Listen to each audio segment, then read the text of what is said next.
말씀에 대하여 하나님의 그 마음을 우리가 나누고 그 말씀을 내 삶에 적용함으로 일어나기를 원합니다.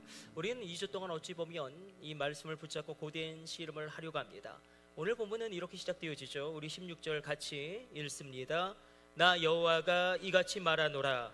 바다 가운데의 길을 큰 물 가운데의 지름길을 내고. 나 여호와가 이같이 말하노라.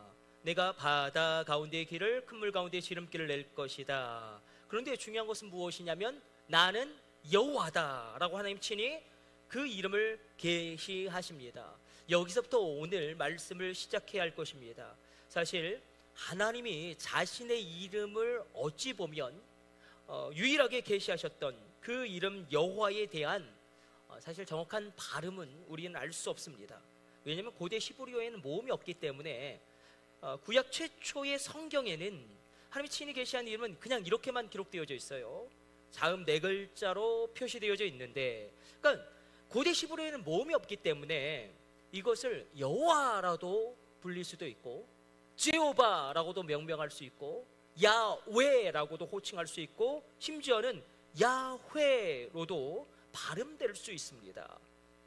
심지어 고대 히브리 세계에서는 하나님이 망령되이 나의 이름을 일컬지 말라라고 말씀하셨기 때문에 십계명의 명령을 철저하게 지켜서 이 글자가 나오면 아도나이로 바꿔서 읽었습니다. 나의 주님.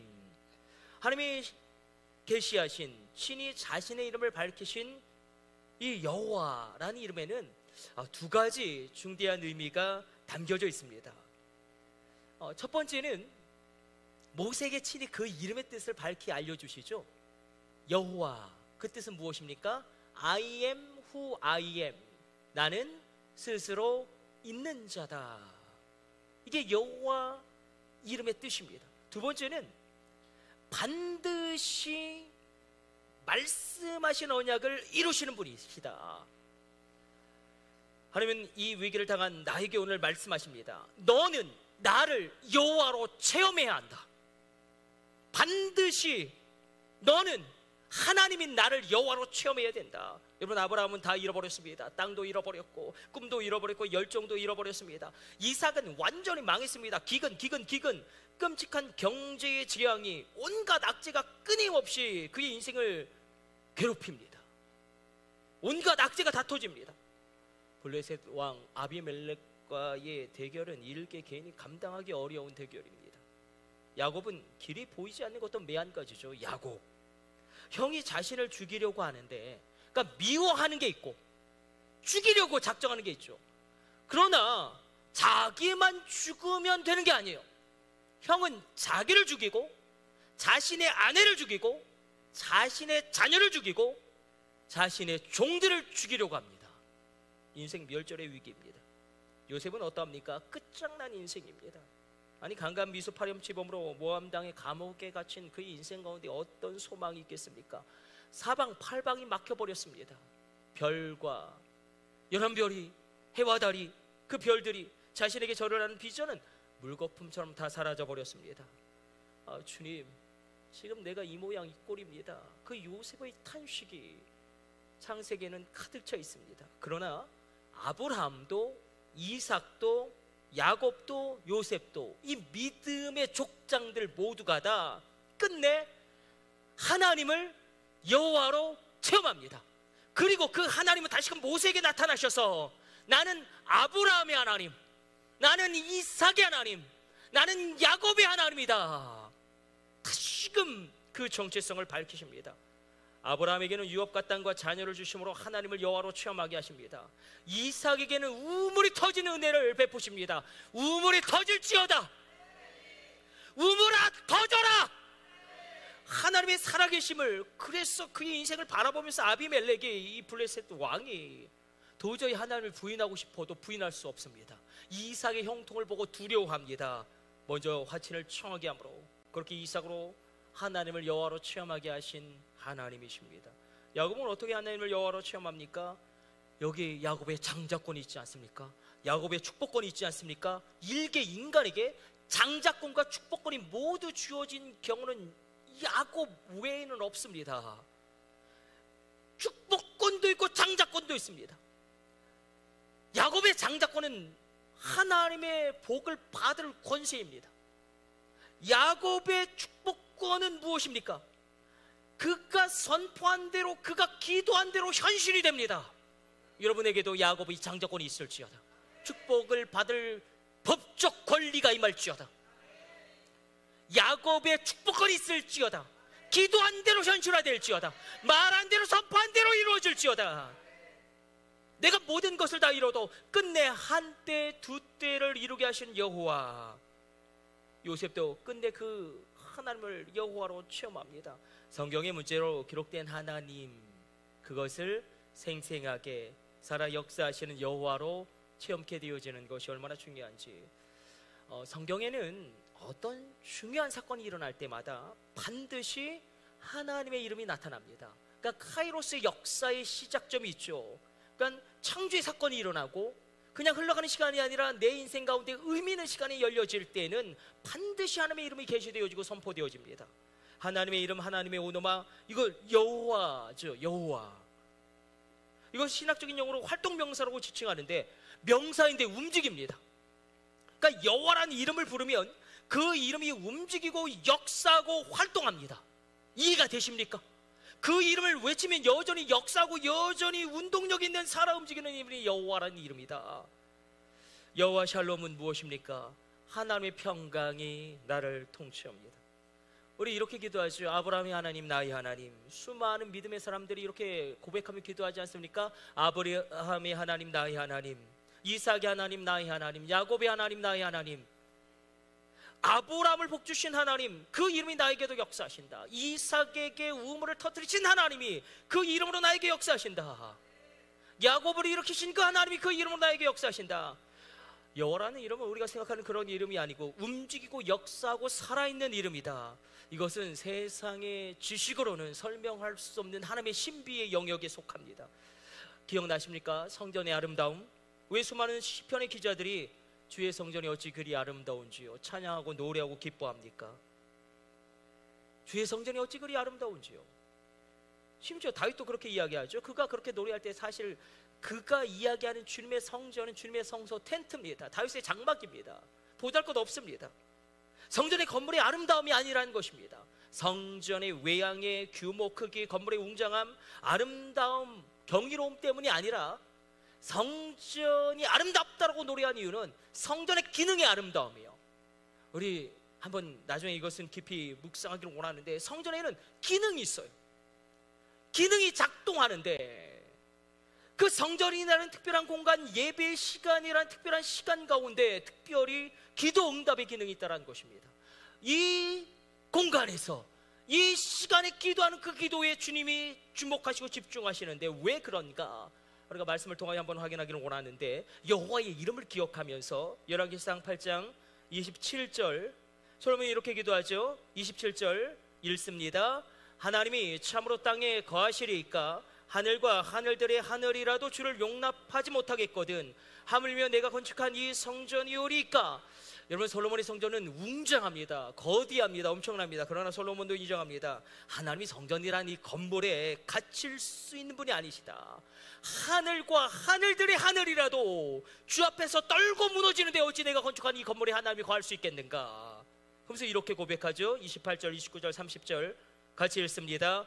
그러나 내 하나님 여호와여, 주의 종의 기도와 간구를 돌아보시며 이 종이 오늘 주 앞에서 부르짖음과 비는 기도를 들으시옵소서. 주께서 전에 말씀하시기를 내 이름이 거기 있으리라 하신 곳, 이 성전을 향하여 주의 눈이 주야로 보시오며 주의 종이 이곳을 향하여 비는 기도를 들으시옵소서. 주의 종과 주의 백성 이스라엘이 이곳을 향하여 기도할 때 주는 그 간구함을 들으시되 주께서 계신 곳 하늘에서 들으시고 들으시사 사하여 주옵소서. 심지어는 우리가 이 성전이라는 공간에 올 수 없을 때에 우리가 어디에 있든지 간에 이 성전을 향하여 기도하면 하나님이 약속하시지 않았습니까? 내 이름을 거기 두었노라. 내가 나의 여호와라는 이름을 거기 두었노라. 그 이름을 두신 그 성전을 향하여 내가 기도할 때에 하나님은 하늘에서 들으시고 응답하소서. 주님 말씀하시지 않았습니까? 성전에 왜 기도 응답의 기능이 작동하냐면 하나님의 이름, 정확하게는 여호와라는 이름을 바로 이 성전에 두셨기 때문입니다. 바라고나고 축복하기는 진리의 성령님의 도우심과 조명하심으로 말미암아 여호와 하나님의 이름의 권세와 능력과 신비를 깨달아 알지어다. 우리 다시 본문으로 돌아와서 우리 16절 17절 다시 읽습니다.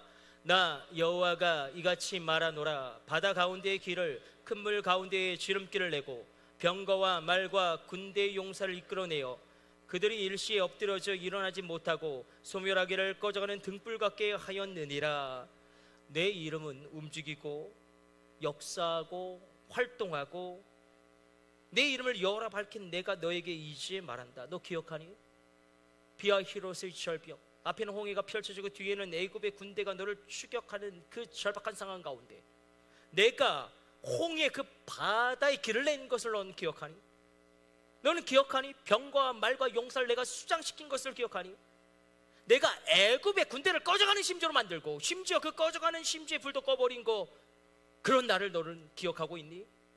여러분 17절은 복수하신 하나님을 드러냅니다.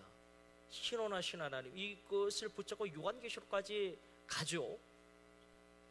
순교자들이 주의 보좌 앞에서 간구하지 않습니까? 우리의 피를 언제까지 참으실 것입니까? 신원하신 하나님, 신원하여 주옵소서. 오늘 본문 앞장에서는 하나님은 나의 아버지가 되시는데 그 자녀인 나를 위하여 상한 갈대를 꺾지 아니하시고 꺼져가는 심지를 끄지 아니하시는 나를 사랑하는 아버지로 기록된 반면에, 그러나 오늘 본문에서는 나의 원수들을 치시고 복수하시는 신원하시는 하나님이신데 어떻게까지 하시느냐? 나의 대적들을 꺼져가는 심지로 만드시고 심지어 그 꺼져가는 불까지도 끄시는 하나님. 사랑의 하나님이 어떻게 이럴 수 있어? 여기의 하나님은 공의 하나님이십니다. 이 공의 하나님이 있기 때문에 우리가 복수의 칼날에 심판을 하나님께 맡겨드릴 수 있는 것입니다.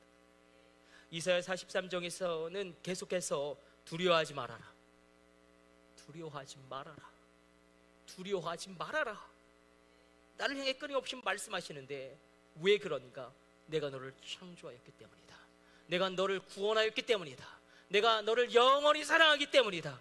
내가 너의 죄를 용서하고 너의 모든 허물을 가리고 있기 때문이다. 너의 모든 더러움이 이제 도말함을 받았느니라. 여러분 구약에서 이것을 얼마나 강조하는지 모릅니다. 하나님을 여호와로 체험하는 것입니다. 그리고 신약 시대에 예수님이 오시고 십자가를 지시고 부활 승천하심으로 말미암아 성령님이 오시죠. 예수님 말씀하시죠. 너희 하나님을 아버지라고도 부르지 말고 파테르라고도 부르지 말고 아빠라고 불러라. 하나님을 아빠라고 부르라고 말씀하세요. 신약학자 유아킴 예레미야스가 아주 집요하게 이것을 막 연구하죠. 고대 문헌을 다 뒤지어서 연구해서 유일하게 그 당대에 하늘의 하나님을 아빠라고 부른 분, 하늘의 하나님을 아빠라고 부르라고 가르치신 분은 예수님밖에 없다. 우리의 하늘 아버지는 하늘 아빠는 다르다. 예수님이 끊임없이 이야기하십니다. 너의 그 폭력적인 아빠와 다르다. 가정을 책임지지 않고 돌보지 않는 그 아빠와 다르다. 신약에서는 그래서 하늘의 하나님을 선하고 좋은 나의 아빠로 체험하는 것이 얼마나 중요한지 모릅니다. 하나님은 아빠 노릇하는 것을 기뻐하십니다. 우리가 신학적인 표현으로 이렇게 이야기할 수 있겠죠. 아빠 노릇하시는 것을 하나님이 기뻐하신다. 우리도 그렇죠. 우리도 그렇잖아요. 우리 최주 집사님이 우리 하은이나 하람이 하율이에게 막 이렇게 잘해주면 좋지 않습니까? 무언가를 공급해주고 나의 자녀에게 무언가 좋은 것으로 책임져주면 얼마나 기쁩니까? 우리가 엄마 노릇하는 거 기뻐하지 않습니까? 아빠 노릇 잘하면 얼마나 기쁩니까? 저도 예슬이 예인이가 해달라는 건 다 해줍니다. 다 해줘요. 거절할 수 없어요. 그래서 엄마가 있는 거겠죠. 하나님은 동일합니다. 아빠 노릇하시기를 기뻐하십니다. 신학적으로 이것을 뭐라고 이야기합니까? 하나님이 그렇게 영광 받으신다. 오늘 그 축복의 열쇠는 바로 하나님을 여호와로 체험하라라고 말씀하십니다. 그런데 오늘 놀라운 기적과 이적을 일으키신 하나님은 사람을 통하여서 그 놀라운 하나님의 기적과 이적을 행하시는데 누굴 통해서 이 일을 행하십니까? 오늘 문자로 기록된 하나님을 생생하게 역사하시는 여호와로 강력하게 체험한 그 사람이 있기 때문에 오늘 본문이 등장하는 것이 아니겠습니까? 바로 모세입니다. 모세의 지팡이가 홍해를 가르치니 홍해가 갈라집니다. 애굽의 군대가 홍해에 수장됩니다. 그러나 이 모든 것, 그래서 오늘 우리가 읽고 있는 이 본문은 모세의 삶이 배경으로 그 밑에 어찌 보면 근원적으로 심겨져 있는 것입니다. 그러나 이 모든 것의 시작은 호렙산에서 모세가 불 붙는 떨기나무 가운데, 그러나 그 불이 꺼지지 않습니다. 그렇게 여호와를 체험함으로 시작되어집니다. 이것을 기억하면서 우리 출애굽기 3장 13절, 14절, 15절 우리 같이 한번 길게 읽어보도록 하겠습니다. 모세가 하나님께 아뢰되 내가 이스라엘 자손에게 가서 이르기를 너희의 조상의 하나님이 나를 너희에게 보내셨다 하면 그들이 내게 묻기를 그의 이름이 무엇이냐 하리니 내가 무엇이라고 그들에게 말하리이까? 하나님이 모세에게 이르시되 나는 스스로 있는 자이니라. 또 이르시되 너는 이스라엘 자손에게 이같이 이르기를 스스로 있는 자가 나를 너희에게 보내셨다 하라. 하나님이 또 모세에게 이르시되 너는 이스라엘 자손에게 이같이 이르기를 너희 조상의 하나님 여호와 곧 아브라함의 하나님 이삭의 하나님 야곱의 하나님께서 나를 너희에게 보내셨다 하라. 이는 나의 영원한 이름이요 대대로 기억할 나의 칭언이라. 여기서 이상하지 않습니까? 이스라엘 백성들이 아니 하나님의 이름은 하나님이죠. 근데 무슨 이름을 또 알려달라고 이렇게 요청하는 것이냐? 모세가 하나님에게 이야기합니다. 이스라엘 백성들이 너희 조상의 하나님 아브라함과 이삭과 야곱의 하나님이 나를 너희에게 보내셨다 하면 반드시 그들이 나에게 물을 것입니다. 그 하나님의 이름이 무엇이냐? 우리는 납득이 가지 않죠. 아니 하나님의 이름은 하나님이지 왜 하나님의 이름을 묻는 것인가? 왜 굳이 아니 하나님의 이름은 하나님인데 하나님의 이름을 모세에게 그들이 물어볼 것이 분명한가? 왜 그러냐면 애굽은 다신론적 세계관입니다. 그러니까 극단적으로 표현하면 수많은 하나님들이 있습니다. 수많은 엘들이 있어요. 수많은 신들이 있는 것입니다. 하나님이 애굽에 10가지 재앙을 내리시죠. 이렇게 한번 생각해 봅시다. 큰 눔이라고 불리는 하나님이 있습니다. 나일강을 관장하는 신이죠. 여호와 하나님은 나일강을 피로 변하게 하심으로 큰 눔을 심판하십니다. 또 헤케트라 불려진 하나님도 있습니다. 그 개구리 현상을 한, 우리가 애굽의 그 벽면을 보면 개구리 머리한 이상한 여신이 하나 있지 않습니까? 이게 헤케트예요. 여호와 하나님 개구리 지향을 통하여 이 헤케트를 심판하십니다. geb으로 불려진 하나님도 있었습니다. 땅의 신인데 여호와 하나님은 땅의 티끌이 이가 되게 하심으로 이 geb을 심판하십니다. 그러나 실상은 헛된 우상을 숭배하는 애굽의 사상과 가치관, 세계관을 심판하신 것입니다. 하트콕으로 불려지는 하나님도 있습니다. 곤충의 신인데 여호와 하나님 파리 재앙을 통하여 이 하트콕을 심판하십니다. 아피스라 불려지는 하나님도 있었습니다. 황소의 신이에요. 그 황소 머리한 거 우리 그 애굽의 벽면에 보면 많이 나오지 않습니까?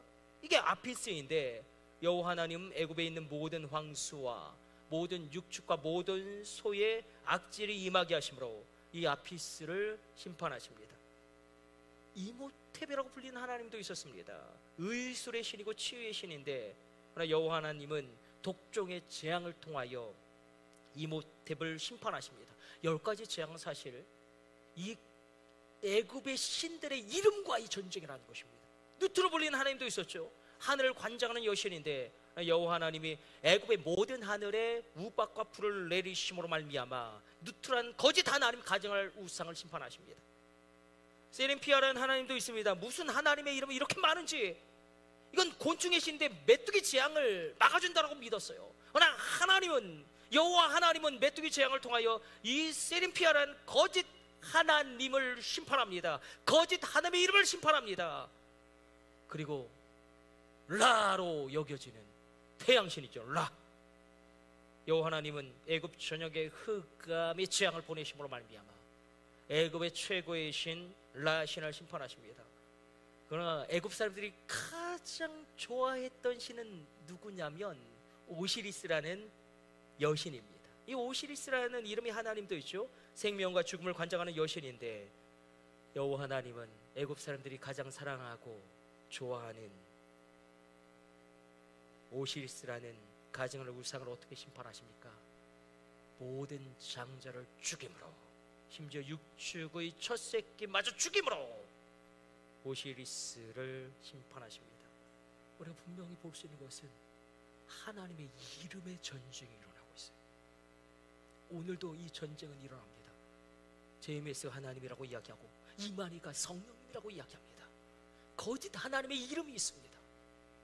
아니, 문선명이 죽었는데 아직도 문선명을 하나님이라고 여깁니다. 안상홍이 죽었는데 장길장 하나님이라고 이야기합니다. 거짓된 하나님의 이름의 전쟁이 지금도 벌어지고 있는 우리의 영적 전쟁입니다. 이름의 전쟁이다. 그리고 하나님이 이 모든 것을 어떻게 이루십니까? 모세라는 초라한 모든 것을 잃어버린 모세는 어떻습니까? 모래바람에 그의 꿈, 그의 야망, 그의 비전의 불덩어리 40년 양치기로 있으면서 모래바람에 다 날아가 버렸습니다. 다 날아가 버렸습니다.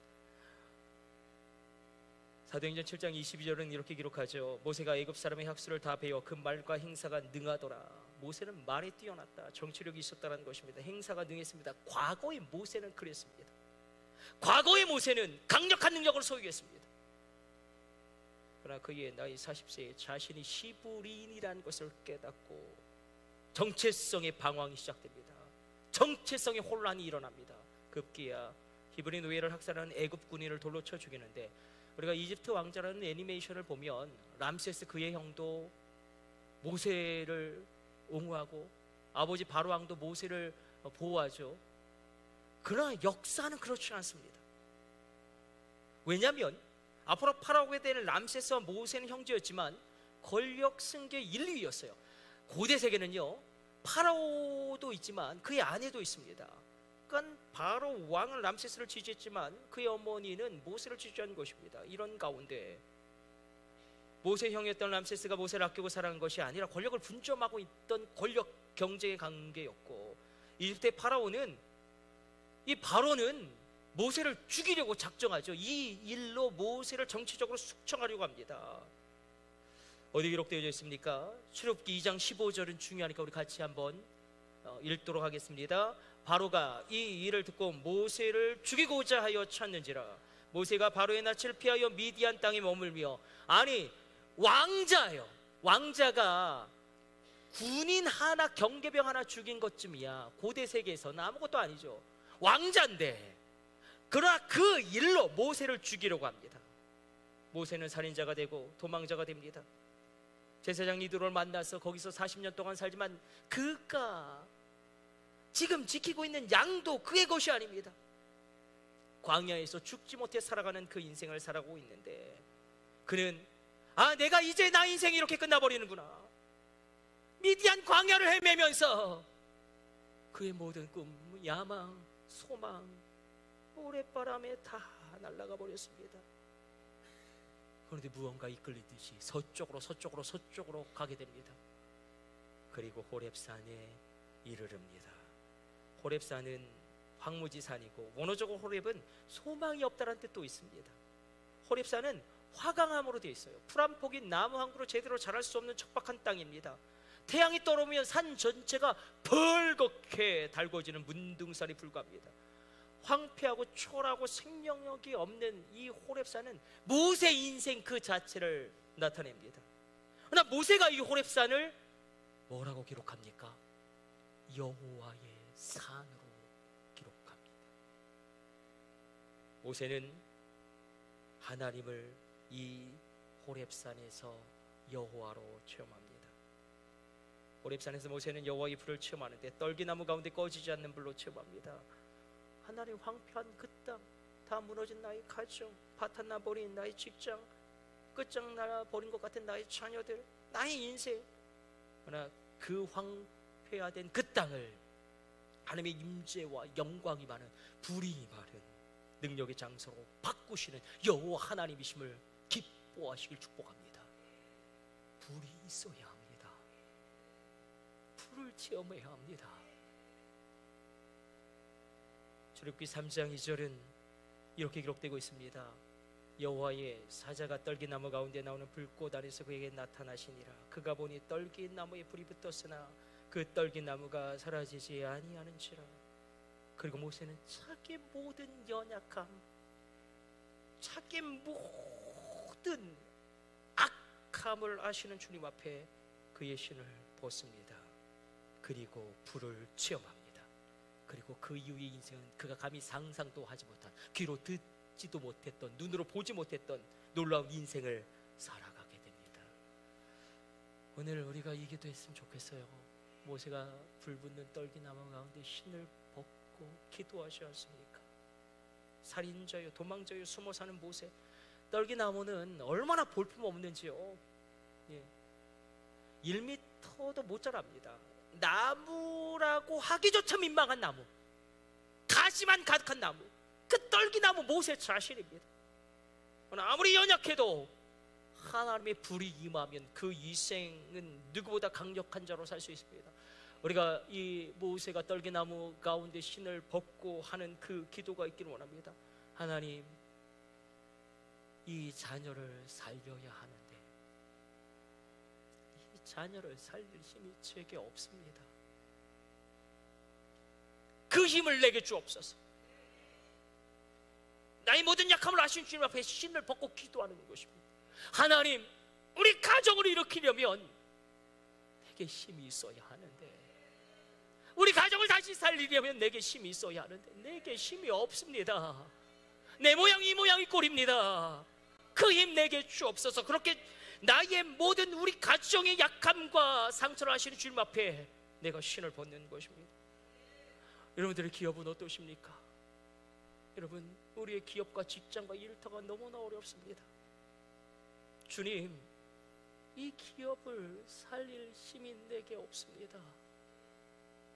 이 기업을, 이 유업을, 이 직장을 지킬 지혜가 내게 없습니다. 살릴 힘을 주옵소서. 살릴 지혜를 주옵소서. 도울 자를 보내주옵소서. 우주를 움직여 주옵소서. 신을 벗는 기도가 필요합니다. 오늘 이렇게 말씀을 정리해 보려고 합니다. 여호와 하나님을 체험하는 것이 얼마나 중요한지 19절로 우리 다시 한번 읽어보도록 하겠습니다. 보라, 내가 새 일을 행하리니 이제 나타낼 것이라 너희가 그것을 알지 못하겠느냐? 반드시 내가 광야의 길을 사막에 강을 내리라. 뭐라고 명령하시냐면, 내가 반드시 광야의 길을 내고 사막에 강을 낼 것이다. 그런데 이것은 무엇이냐면 하나님의 새로운 일을 체험하라는 것입니다. 과거에는 바다의 길을 내신 여호와 하나님을, 이제는 그 하나님이 친히 광야의 길을 사막의 강을 내신 하나님으로 체험해라. 그래서 이렇게 이야기하는 것입니다. 우리 20절 말씀, 우리 18절 말씀, 그 놀라운 하나님의 일이 일어나려면 18절 말씀 우리 같이 읽고 우리 설교 정리해 봅시다. 18절 말씀 읽습니다. 너희는 이전 일을 기억하지 말며 옛날 일을 생각하지 말라. 이 말씀이 얼마나 중요한지. 보라, 내가 새 일을 행할 것인데 전제가 있어요. 그 전제는 너희는 이전 일을 기억하지 말고 옛날 일을 생각하지 말라. 어제의 힘으로 오늘을 살 수 없습니다. 과거에 받은 은혜로 오늘의 난관을 돌파할 수 없고요, 어제 받은 성령 충만으로 오늘의 한계를 극복할 수 없습니다. 과거에 받은 기도 응답으로 새로운 길을 열 수도 없습니다. 어제 내리는 만나로 오늘을 영위할 수도 없습니다. 오늘은 오늘의 은혜가 필요합니다. 오늘은 오늘의 기도가 필요합니다. 오늘은 오늘의 기적이 필요합니다. 오늘은 오늘의 성령 충만이 필요합니다. A.W. 토저가 얼마나 답답했던지 무너져가는 미국 교회를 바라보면서 왜 미국 교회가 이렇게 무너지고 있는가?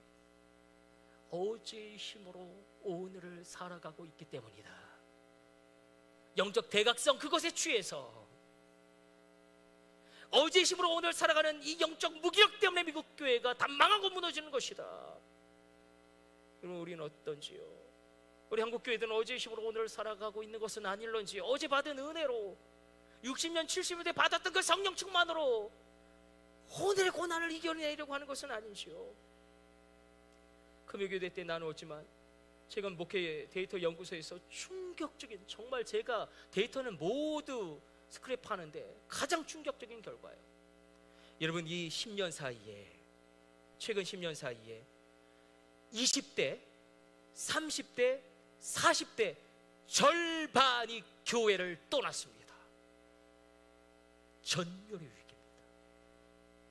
20대 절반이 교회를 떠났고요. 20년 사이에 30대 절반이 교회를 떠났고 40대 절반이 교회를 떠났습니다. 우리도 어제 받은 은혜로 오늘을 살려고 하기 때문에 이런 비극이 초래되고 있는 것이 아닌가. 오늘은 오늘의 부르짖음이 있어야 하지 않겠습니까? 광야의 길을 낸다, 사막의 강을 냈다. 이것은 내가 이제 다르게 역사할 것이다. 그러나 너희는 제발 이전 일을 기억하지 말고 옛날 일을 생각하지 말라. 과거의 상처, 과거의 아픔, 과거의 수치, 과거의 한숨, 과거의 배반, 과거의 버림받음, 과거를 다 흘려보내고 하나님을 바라보랍니다. 새로운 은혜를 기대하며 과거를 다 흘려보내는 것입니다. 요셉이 어떻게 회복됩니까? 13년 동안 배반의 연속이죠. 형들이 배반하죠. 보디발이 배반하죠. 술 맡은 관원장이 배반하죠. 끊임없는 배반 가운데 절대 권력자가 되었지만 보복의 칼날을 들이밀지 않습니다. 요셉의 영혼의 평온함이 느껴지십니까? 요셉의 심령의 평강이 느껴지십니까? 그가 뭐라고 이야기합니까? 결혼하고 첫 번째 아들을 낳는데 그 이름을 므낫세라고 짓습니다. 내가 다 잊어버렸다. 내가 아버지 집에 일어났던 나의 슬픔, 나의 고통, 나의 한숨 다 잃어버렸다. 그렇게 과거를 흘려보냅니다. 그리고 두 번째 아들을 낳고 그 이름을 이렇게 짓습니다. 에브라임. 이제 하나님이 나로 풍성하게 하실 것이다. 이제 나로 하나님이 창대하게 하실 것이다. 우리가 올려드릴 고백의 순서가 바뀐 것은 아닙니까? 에브라임을 먼저 고백하고 있는 것은 아닙니까? 므낫세의 고백이 먼저 있어야 하지 않겠습니까? 내가 다 잊어버렸다. 나의 모든 과거의 수치, 한숨, 그 모든 상처, 과거를 다 흘려보내고 그 므낫세의 고백이 있을 때 에브라임의 역사, 풍성함, 창대함의 역사가 일어나는 게 아닐런지요. 우리는 에브라임을 먼저 고백하고 있는 것은 아닐런지요. 요셉이 이 고백을 하나님께 올려드리는 것입니다. 십자가 앞에서 내려놓으랍니다. 무거운 짐 내려놓으랍니다. 원망도 아픔도 슬픔도 다 내려놓으랍니다. 그렇게 하나님을 바라보고 실패를 밟고 가나안 땅으로 진격해 나가는 것입니다. 아브라함은 과거의 실패가 가득 차 있습니다. 심지어는 그의 아내를 2번이나 누이라고 속이는, 그러나 그 과거 다 흘려보내고 318명의 사람을 거느리는 믿음의 족장으로 서게 됩니다.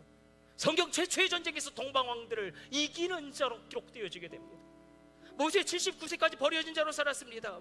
난 만약 모세가 과거에 사로잡혀서 살았다면 어떻게 아버지가 그럴 수 있어? 어떻게 나의 영이 나를 죽이려고 할 수 있어? 그 과거의 상처에 발목이 잡혀있다면 출애굽의 역사를 감당할 수 없을 것입니다. 그 아픔, 과거를 흘려보내고 하나님을 바라보는 것입니다. 룻은 첫 남편이 죽었습니다. 아니, 그 고대의 세계에서 첫 남편이 죽었다면 얼마나 힘겨운 인생을 영위했겠습니까? 그러나 그 수치도 다 흘려보냅니다.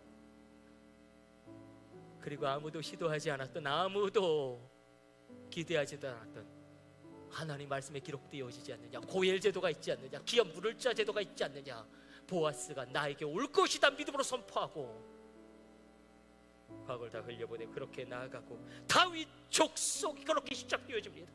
다윗은 어떠합니까? 사울왕을 피해 20년 가까운 세월을 도망치다가 강제로 이혼당합니다.